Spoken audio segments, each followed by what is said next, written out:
बाबा साहब के न्याय हैं, भारत के संविधान के देश के कोने कोने से आए, सरकार को संदेश देने के देश के 28 राज्यों से आए, स्वयं किसी भी स्थिति बर्दाश्त नहीं की जाएगी। इस संविधान दिवस पर संविधान को बचाने और संविधान को स्थापित करने की प्रतिज्ञा लेकर आए, मंच पर बैठे और यहाँ उपस्थित मेरे सभी साथियों, मिलकर कहिए जय भीम, जय भीम।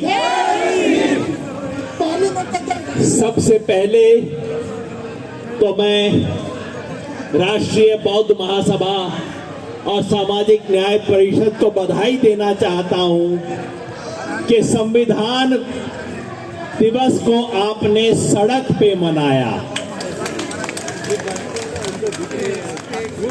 आज संविधान दिवस कई जगह पे मनाया जाएगा। जो संविधान की हत्या करने वाले हैं वो भी संविधान दिवस मनाएंगे, क्योंकि बाबा साहब का नाम लेना सबकी मजबूरी है। तो संविधान दिवस आज संसद में भी मनेगा। जो संविधान को टूटता देखते हुए चुप बैठे हुए हैं वो भी आज मूर्ति लगा रहे हैं। संविधान दिवस बड़े बड़े सेमिनार हॉल में मनेगा, कॉन्फ्रेंस में मनेगा, एयर कंडीशन्ड कमरों में मनेगा, लेकिन आज एसी कमरों में संविधान बचाने का दिवस नहीं है। क्योंकि अगर संविधान को बचाना है तो आज सड़क पे उतरना होगा। इसलिए मैं आपको बधाई देता हूं कि आपने सड़क पे इस कार्यक्रम को किया, इसको किसी बंद कमरे एसी हॉल में नहीं किया। क्योंकि आज इस देश के संविधान पे हमला हो रहा है। हमारे साथी ने बताया, प्रधानमंत्री की सलाहकार परिषद का सदस्य अखबार में लिख के कह रहा है कि बस अब ये संविधान के दिन पूरे हो गए, इसको हटा दो, एक नया संविधान लाने की जरूरत है। पहले सिर्फ कानाफूसी होती थी, पहले कोई छोटा आदमी बोला करता था, अब प्रधानमंत्री की सलाहकार परिषद के लोग लिख के बोल रहे हैं कि संविधान के दिन खत्म हो गए। अगर इसके बाद भी हम लोग नहीं चेतते तो कोई और अब हमारे घर के अंदर बताने हमें नहीं आएगा। आज संविधान पे खतरा है और उसे बचाना इस देश का सबसे बड़ा धर्म है। इससे बड़ा धर्म कोई नहीं है, इससे बड़ा ग्रंथ कोई नहीं है, इससे बड़ा पवित्र पुस्तक इस देश की कोई नहीं है जिसके ऊपर आज हमला हो रहा है। क्यों मैं कहता हूं पवित्र पुस्तक, क्यों मैं कहता हूं सबसे बड़ा संविधान? कोई कहेगा भाई संविधान तो सब देशों में होता है, डिक्टेटर भी संविधान रखते हैं, जहां राजशाही होती है वो लोग भी संविधान रखते हैं। क्या ऐसी नई बात है हमारे संविधान में? आज लंबी बात करने का समय नहीं है, लेकिन मैं इतना कह दूं, ये बाबा साहेब का संविधान कोई साधारण संविधान नहीं है। ये हमारे देश की पिछले 5000 साल की जो सभ्यता है उसमें जो जो काम की बात थी उसको उठा लिया गया है, और जो जो कूड़ेदान में डालने की चीज थी उसको कूड़ेदान में डालने के बाद ये संविधान बना है। इस देश के 5000 साल की 3 सबसे बड़े मूल्य हैं, 3 सबसे बड़े सिद्धांत हैं जो हमारे संविधान की बुनियाद हैं। पहला है करुणा, जिससे निकली है समता। दूसरा है मैत्री, जिससे निकला है सेकुलरिज्म। और तीसरा है शील, जिससे निकला है लोकतंत्र। करुणा, मैत्री, शील, ये तीनों बुद्ध धर्म के सिद्धांत हैं, क्योंकि उसमें इस देश के पूरे विचारों का निचोड़ है। कहते हैं ना कपड़ा छान निचोड़, तो 5000 साल से इस देश में जो कुछ हुआ है उसको कपड़े से छान लिया उसका कूड़ा कूड़ेदान में फेंक दिया और जो काम की बात थी बाबा साहब ने निकाली और उसको इस देश की संविधान की प्रस्तावना में लिख दिया। इसलिए पवित्र है ये सिर्फ संविधान नहीं है, साधारण देशों का संविधान नहीं है, उससे ऊपर की बात है ये एक पवित्र ग्रंथ है, ये इस देश की बुनियाद है, इस देश के भविष्य का आधार है। अगर संविधान गया तो जिस जमीन पे खड़े होके आज हम बोल रहे हैं वो चली जाएगी। मैं इस स्टेज पे खड़ा हुआ बोल रहा हूं, स्टेज टूट जाएगा तो क्या होगा, ये मेरा माइक गिरेगा और मैं कहीं जाके धम से पड़ जाऊंगा। आज जो कुछ भी हम संघर्ष कर रहे हैं, चाहे संगोल के विरुद्ध संघर्ष हो, शिक्षा के भगवाकरण के खिलाफ संघर्ष हो, चाहे जातिवार जनगणना का संघर्ष हो, ये जितने भी संघर्ष हैं ये तभी संभव है यदि संविधान बचा रहा तो। संविधान गया तो ये संघर्ष करने की हमारी क्षमता समाप्त हो जाएगी। इसलिए बाकी सब लड़ाइयां बाद में करेंगे, सबसे पहले संविधान बचाने की लड़ाई इस देश में होगी। और उसका आज आपने श्री गणेश कर दिया है, उसका उद्घोष आपने कर दिया है, उसकी बात आपने सामने रख दी है। और मैं समझता हूं ये बात, ये मंच चुनाव की बात करने का नहीं है, लेकिन एक शब्द में मैं कहूंगा 2024 के चुनाव में अगर उन शक्तियों की विजय होती है जो संविधान विरोधी हैं, अगर उन लोगों की विजय होती है जो कोई ना कोई साजिश रच रहे हैं, तो याद रखिए 24 का चुनाव हाथ से गया तो संविधान इस देश का हमारे हाथ से गया। आजकल बड़े बड़े शहरों में फ्लाईओवर बनते हैं ना, कि गलत फ्लाईओवर पे एक बार चढ़ गई गाड़ी तो 8-10 किलोमीटर तक कोई यू टर्न नहीं मिलता। अब तो गाड़ी सीधा जाएगी, अब तो पलट नहीं सकती गाड़ी, है ना। ये 2024 भी ऐसा ही मौका है। अगर गलत फ्लाईओवर पे ये गाड़ी चढ़ गई तो 20 साल तक यू टर्न नहीं मिलेगा हमारे को। इसलिए संविधान बचाने की प्रतिज्ञा जिसके मन में है वो सब तैयार हो जाएं। बस एक आखिरी बात, कौन बचाएगा इस संविधान को? वो लोग नहीं बचाएंगे जो 5000 साल से कुर्सियों पे बैठे हुए हैं, क्योंकि उन्हें पता है कि अगर कोई नया संविधान आया तो उनकी कुर्सी और मजबूत हो जाएगी।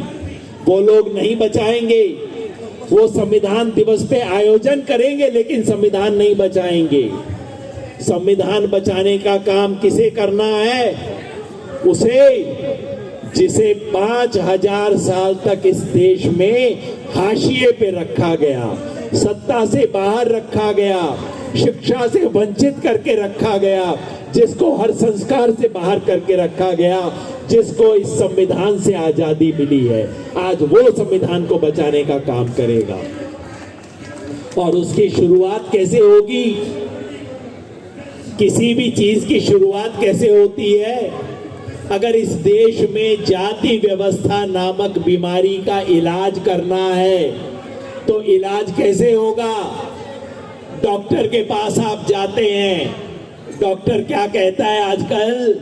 कहते हैं डॉक्टर साहब पेट में दर्द है, कई दिन से बुखार चले जा रहा है। डॉक्टर कहता है जाके टेस्ट करवा लो, जाके अपने पेट का एक्सरे करवा लो, आप उसका जो कुछ करवाना है MRI करवा लो, कहता है ना डॉक्टर। तो इस देश की जाति व्यवस्था नामक बीमारी को अगर ठीक करना है तो उसका पहला कदम होगा जातिवार जनगणना। जातिवार जनगणना का मतलब सिर्फ ये नहीं है कि किस जाति की आबादी कितनी होगी, वो हमें पता है, वो पता लग जाएगा, वो कोई बड़ी बात नहीं है। किस जाति की आबादी कितनी है ये संख्या का अनुमान लगाना जातिवार जनगणना का सबसे महत्वपूर्ण काम नहीं है। सबसे महत्वपूर्ण काम ये है कि ये बताएगी कि किस जाति में कितने शिक्षित लोग हैं, किस जाति में कितने अमीर हैं, कितने गरीब हैं, कितने ग्रेजुएट हैं, कितने घर में कार है, कितने घर में सरकारी नौकरी है, कितने घर में प्राइवेट नौकरी है। इसका हिसाब किताब देगी जातिवार जनगणना, पूरा एक्सरे और एमआरआई करके देगी आपको इस देश का। तो अगर इस देश का इलाज करना है और अगर संविधान बचाना है, ये दोनों संघर्ष आज जुड़ गए हैं, क्योंकि इस देश को बचाने का काम वही करेंगे जो इस देश की सबसे बड़ी बीमारी का इलाज करना चाहते हैं और जो संविधान को उस इलाज के लिए अपनी बुक ऑफ मेडिसिन की तरह इस्तेमाल करना चाहते हैं, वही लोग आज इस देश के संविधान को बचाएंगे। इसलिए सबसे पहले जातिवार जनगणना। और आपने देखा होगा जातिवार जनगणना की बात होते ही कितना हड़कंप मच गया है इस देश के अंदर। भाई मैं पूछता हूं, मेरे को कहीं हाथ में चोट लग गई, मुझे लगता है 3 दिन से दर्द हो रहा है, तो मैं कहां जाता हूं? अस्पताल जाता हूं एक्सरे करवाने के लिए। लेकिन मेरा एक दोस्त मेरे पास आता है, कहता है भाई एक्सरे मत करवा लियो। मैं कहता हूं भाई दर्द हो रहा है, 3 दिन से तकलीफ है, एक्सरे करवा के देख लेते हैं कहीं फ्रैक्चर तो नहीं है। तो 3 और लोग आ जाते हैं, कहते हैं ना ना ना ना एक्सरे मत करवा लेना तुम। फिर मैं आगे बढ़ता हूं तो वो मेरे सामने खड़े हो जाते हैं, कहते हैं एक्सरे नहीं होने देंगे और कुछ भी हो जाए। अब समझ लो वो आपके दोस्त हैं कि आपके दुश्मन हैं, जो कह रहे हैं कुछ भी हो जाए एक्सरे नहीं होने देंगे। इसका मतलब उन्हें पता है एक्सरे में क्या निकलेगा और वो नहीं चाहते कि मुझे पता लग जाए, वो नहीं चाहते कि डॉक्टर को पता लग जाए, वो नहीं चाहते कि इस बीमारी का इलाज हो जाए। इसलिए जातिवार जनगणना हो, इस देश की ऊंच नीच की सच्चाई सबके सामने आए, जैसे बिहार में आ गई है। एक बात बिहार में बता दूं आपको, क्योंकि टीवी वालों ने तो ये भी नहीं बताया है कि बिहार की जनगणना से क्या निकला है। बिहार में जनगणना में पता लगा है कौन सी जाति की कितनी शिक्षा है। अगड़े समाज में एक जाति है जिसका नाम है कायस्थ, आप सब जानते होंगे, पुराने समय से उनको शिक्षा मिली है। 10,000 लोगों में से कायस्थ समाज के 1080 लोगों के पास एमएससी की डिग्री है या एमबीबीएस की डिग्री है या एलएलबी की डिग्री है या इंजीनियरिंग की डिग्री है या चार्टर्ड अकाउंटेंट की डिग्री है। कितनी? 10,000 में से 1080 लोगों के पास। और बिहार में एक और जाति है जिसको बोलते हैं मुसहर, दलित समाज की सबसे दलित जाति है मुसहर। वहां कितने बच्चों के पास एमएससी की डिग्री है, एलएलबी की डिग्री है, इंजीनियरिंग डॉक्टरी की डिग्री है? 10,000 में से 1 के पास है। वहां इधर 10,000 में से 1, उधर 10,000 में से 1080। और ये लोग कहते हैं जाति व्यवस्था खत्म हो गई इस देश से। बताइए क्या ढोंग है, क्या पाखंड है। मैं चाहता हूं जिस तरह से बिहार की सच्चाई देश के सामने आई है, उसी तरह से इस पूरे देश का कच्चा चिट्ठा सारे देश के सामने पेश होना चाहिए, ताकि हर व्यक्ति को पता लग सके कि सच्चाई क्या है इस देश की, किसके पास कितनी डिग्री है, किसके पास कितनी सरकारी नौकरी है, किसके पास प्राइवेट नौकरी है, किसके पास कार है, किसके पास एयर कंडीशन है। इसका सारा कच्चा चिट्ठा इस देश के सामने आना चाहिए ताकि ये देश को बदलने की शुरुआत हो सके। तो और मैं बात नहीं कहूंगा, एक बार फिर आपको धन्यवाद दूंगा। देखिए आज हमारे रिपब्लिक पे खतरा है। आज खतरा केवल लोकतंत्र पे नहीं है, गणतंत्र पे खतरा है, रिपब्लिक पे खतरा है। और दुनिया का इतिहास बताता है कि जब जब रिपब्लिक पे खतरा होता है ऐसे में संसद कोई काम नहीं आती, क्योंकि संसद में ही तो खतरा शुरू होता है। वो तो डॉक्टर नहीं, वो तो बीमारी की तो जड़ वहां पे है। और अफसोस, जब जब रिपब्लिक पे खतरा होता है तब न्यायपालिका भी बहुत काम नहीं आती। बहुत अच्छा है आज सुप्रीम कोर्ट में बाबा साहब की मूर्ति लगाई है उन्होंने, लेकिन उस मूर्ति से क्या सीखेंगे मुझे पता नहीं। जब जब रिपब्लिक पे खतरा होता है संसद काम नहीं आती, कोर्ट कचहरी भी काम नहीं आते। कौन बचाएगा रिपब्लिक को? अंततः पब्लिक बचाएगी रिपब्लिक को। और आज वो पब्लिक यहाँ पे इकट्ठा है, आज वो पब्लिक 28 राज्यों से आई है। तो चलिए एक संकल्प लेके जाते हैं कि संविधान को बचाएंगे और संविधान पे उंगली उठाने वाले, संविधान को नष्ट करने वाले, संविधान को तोड़ने वाले हर शक्ति का मुकाबला करेंगे, ताकि आगे से ध्यान रहे कि जो संविधान पे उंगली उठाएगा वो लाल किले पे खड़ा नहीं हो पाएगा। ये संकल्प लेके हम सब यहाँ से जाएं तो मिल के बोलते हैं जय जय जय जय जय भीम, जय भीम, जय जय जय जय जय भीम, जय जय जय जय जय भीम। जय भीम, जय भीम। धन्यवाद।